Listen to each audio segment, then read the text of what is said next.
Assalamu alaikum everyone. Hope you are well and doing great with my channel.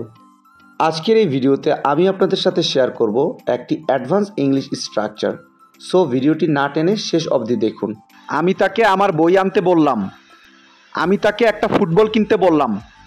আমি জান্নাতুলকে সেখানে অপেক্ষা করতে বললাম। আমি তাদেরকে আমার বাসায় আসতে বললাম। এই প্রতিটা বাক্যে যে জিনিসটা কমন আমরা দেখতে পাচ্ছি সেটা হলো বললাম বা বলেছি।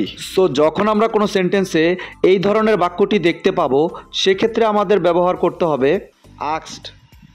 এই টাইপের বাক্যগুলোকে ইংলিশে বলতে হলে সেন্টেন্স স্ট্রাকচারটি হবে subject plus asked plus object plus to plus verb plus others. চলুন তাহলে এই স্ট্রাকচারটি দিয়ে এক্সাম্পলগুলি দেখা যাক। আমি তাকে আমার বই আনতে বললাম। I asked her to bring my book. I asked her to bring my book. আমি তাকে একটা ফুটবল কিনতে বললাম। I asked him to buy a football. I asked him to buy a football.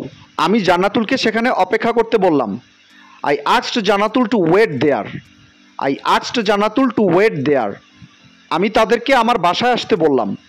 I asked them to come to my home. I asked them to come to my home. I hope এই স্ট্রাকচারটা আপনারা ভালোভাবে বুঝতে পেরেছেন। Now it's your turn. আমি তাকে বিয়ে করতে বললাম। আমি তাকে বিয়ে করতে বললাম। এই বাক্যটি ইংলিশে কী হবে আপনারা কমেন্টে লিখে জানাবেন।